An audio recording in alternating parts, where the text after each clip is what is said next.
All right, guys. Hi, hello. I hope you're all well today on a Wednesday. What we've got going on today is the last of our content before our next assessment. We're going to I'm going to give you a break tomorrow so that you can prepare and feel again ready to take that assessment on Friday because this has been a much shorter unit than the ones previous. And the assessment's a little bit smaller, so just something to keep in mind, I suppose. It's also a good day to be able to catch up on anything that you're missing. Again, getting things submitted to me without having to worry about losing points and doing all that stuff. Again, we're almost finished with the school year. There's not really a lot left to be able to like Hail Mary save your grade. So please make sure you're staying on top of things. I know it's tougher to focus the closer we get to June, but you got to stay with me here, okay? So your notebooks are out. We're going to talk a little bit about when the 80s come to an end. We've got H.W. Bush in the White House, again, elected in 88. And well, things in the Middle East, again, thinking all the way back to Jimmy Carter and his time in office in the 70s, well, they've not really settled down very much. The conflicts have just shifted and changed. We saw, again, the USSR invaded Afghanistan, which was a mistake. And then there was the ongoing conflicts revolving around Israel and their neighbors, and of course, the impact that had on gas prices in the United States. All of this stuff mixed up. By the time we get to the end of the 80s, the conflict remains, but it has changed hands a little bit. So we're going to kind of get into it. But before we do that, we're going to end the Cold War. We've been talking about the Cold War since like February. This whole time that we have been discussing has all been taking place under this larger umbrella, which is the Cold War conflict. And well, it's coming to a close at the end of the 1980s. So, probably one of the most important factors that led to the end of the Cold War is the dissolution of the USSR, our enemy, the opponent, the competition. Again, without the Soviet Union, we have no one to fight with. So, again, the collapse of the Soviet Union is going to be very much in the hands of the final Soviet premier, which is Mikhail Gorbachev. Mikhail Gorbachev, which, I'm just big fan of his name, again, was promoted to the guy in charge in 1985. Gorbachev and Reagan had an interesting relationship with each other, that's for sure. But that doesn't really matter because when Gorbachev takes control of the USSR, things are tense there. The people are getting a little bit restless. So, and Gorbachev decides to enact two major changes to living in the USSR. One is the policy of glasnost. Glasnost is this kind of loosening of the control which is encouraging individuals, the press, and media to speak openly about the government in the USSR, which has not been the case leading up to here. People who spoke openly and criticized the government would usually disappear. But again, Gorbachev wanted to change things, wanted to make it seem like he was trying to make things better. He also enacted another policy called perestroika. Perestroika is, again, pretty much straightforward translated restructuring. So taking the society under communism and changing it is in a lot of different ways. Less government control over the economy, introducing like private enterprise steps, making small steps towards democracy. It's all pretty revolutionary. And the people of the USSR, as many as people liked these changes, there was just as many people who did not. So that just created this sort of tension, this division amongst the people. Another element of Gorbachev's time in charge is the INF Treaty, which is the Intermediate Range Nuclear Forces Treaty, which is an attempt to further cool off or cool down this Cold War. Under his control, the Soviet Union collapses, falls apart. All of those little countries that they had snatched up after World War II and refused to relinquish, they're all going to be released from the Soviet control. And Russia is got to figure out what are they going to do now that this is all done. This collapse of the Soviet Union means that we don't have anyone to fight with anymore. So the overall Cold War starts to come to a close. Of course, there's negotiation that has to go down, but for the most part, they're just going to wind down, see this process going on, and different things that happen because the Soviet Union falls apart, because the Cold War is coming to an end. In October of '89, the Berlin Wall is going to get torn down, literally, like, again, chunk by chunk, by the people of Berlin. They're going to go and destroy huge swaths of this wall, which has been up for 23 years. Again, Berlin has been living as two separate cities for many years, and it is taken a toll. That is for sure. The people are so excited for it to be all done. Like I said, the Cold War can't officially be done. Just because the Soviet Union is gone doesn't mean that all of the complex in relationships and decisions that have been made up to this point just go away. It doesn't officially end until February of '92. H.W. Bush will be the president who sees us through to the end of this whole messy situation. It is important to understand that just because communism failed in the USSR, it doesn't mean that other places, again, are going to just instantly no more communism. China, to this day, has a communist esque government, and they're not quite communist because of their economic dealings, but there's a lot of things that are still pretty repressive there. And again, during the 1980s, in reaction to the USSR falling, there was a handful of, again, pro-democratic rallies that sort of plagued the country of China, but they were all pretty handily gotten rid of.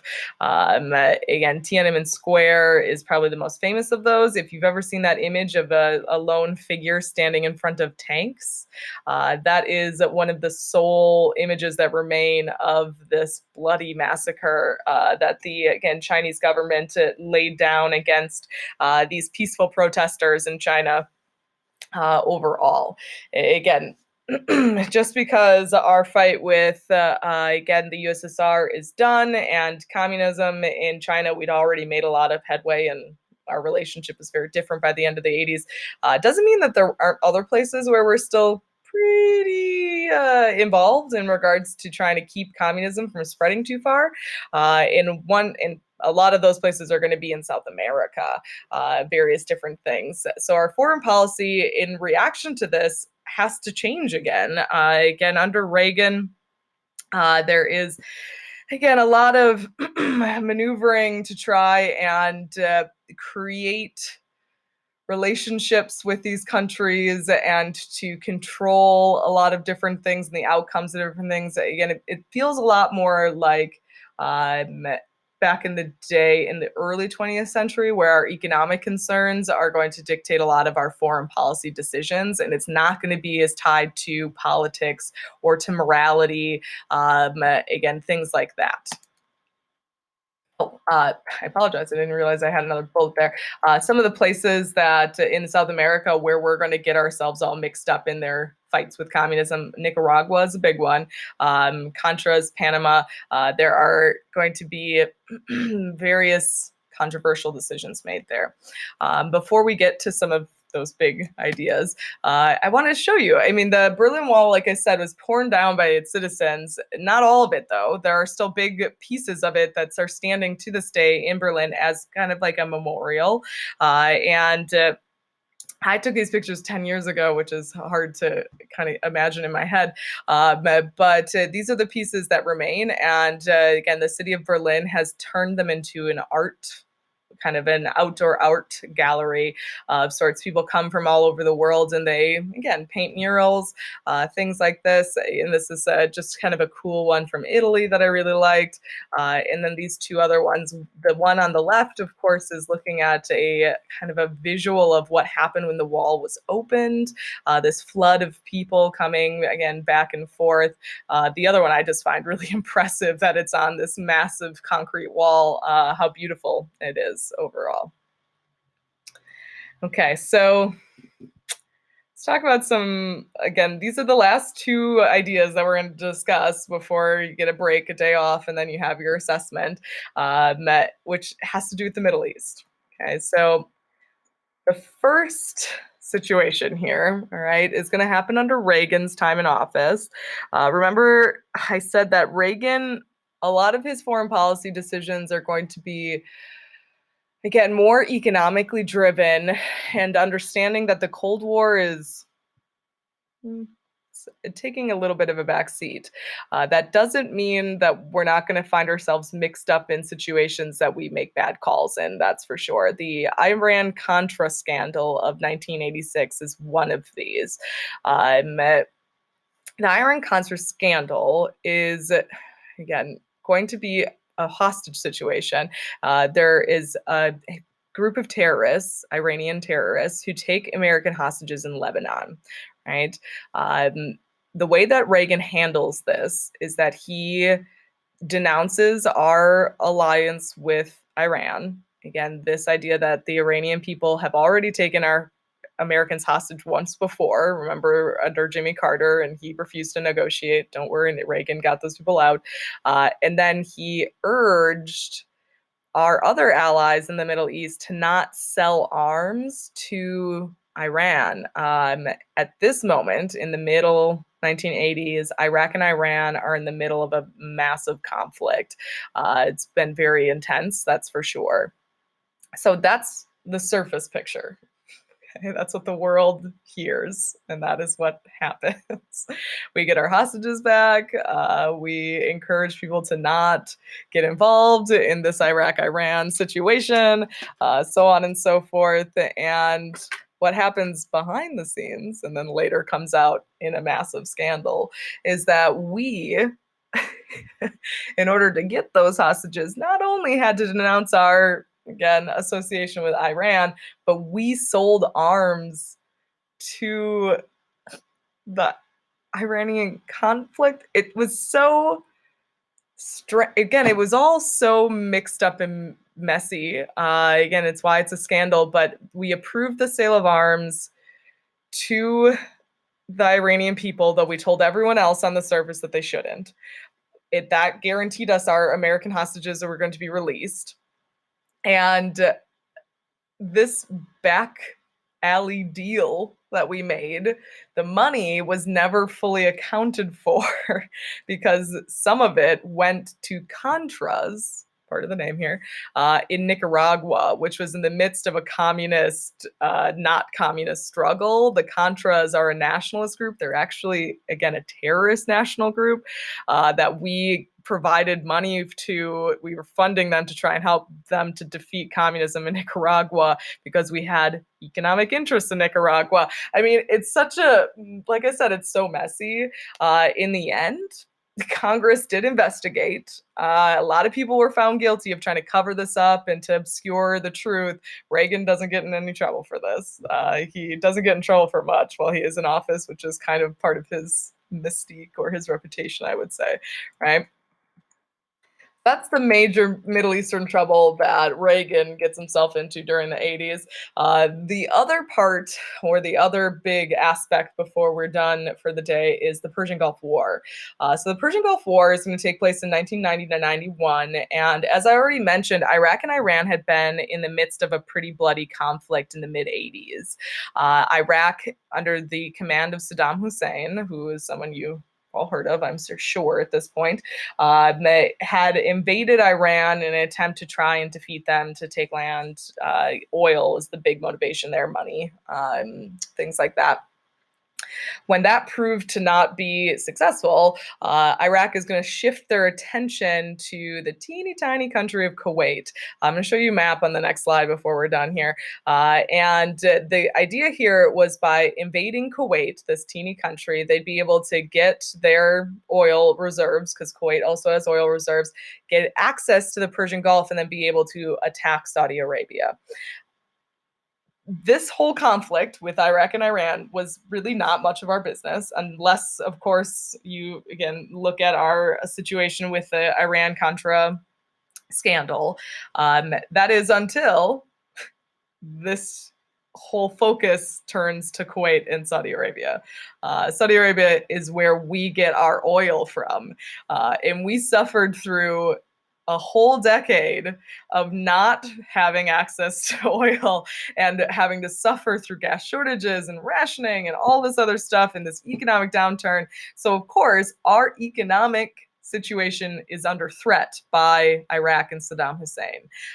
This prompts us as the United States to go to the United Nations, because we're not going to go there by ourselves. We haven't been to a fight officially since Vietnam, and that, of course, was a bit of a disaster.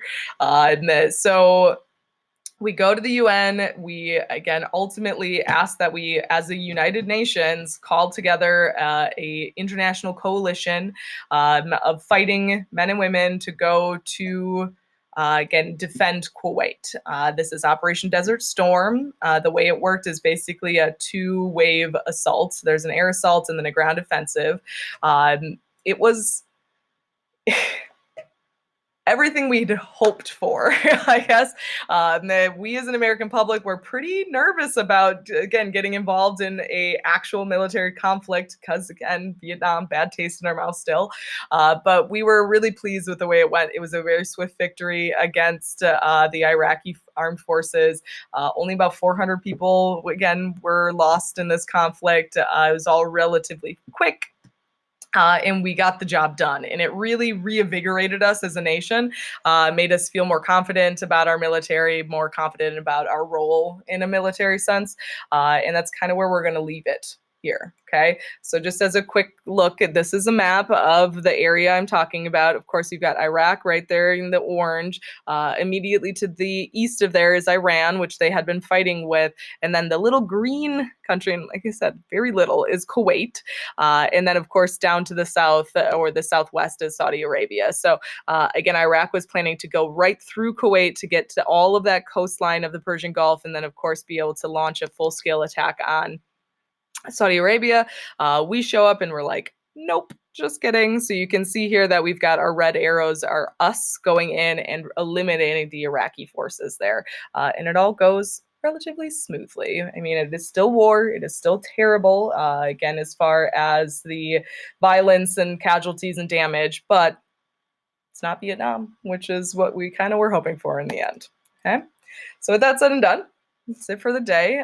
You guys have got an assignment that's due today by the end of the class, or again, the end of the school day, quote unquote, again, which is your Read Like a Historian on Reaganomics. So looking at the various different elements of what Reagan did to try and boost our economy. Again, 8 total pieces of evidence need to be found from the documents, and then you're writing up a paragraph, claim evidence analysis, so on and so forth. That's the last thing that you have as far as due. Tomorrow, like I said, I'm giving you a break. You're not going to have any new notes, but you should study and prepare. You have an assessment on Friday. It's a smaller unit, smaller test. There's a review packet available. Again, the Google form is open from 8 to 4, just like always. And please, please, please, and alert me if there's anything funky that happens or if you've got something weird going on. I know that we're going into a 3-day weekend. So again, the sooner you contact me, the more flexible I'm going to be in regards to getting things done for you. Okay. So just keep that in mind. And I hope you guys have a good day. Email me if you got questions or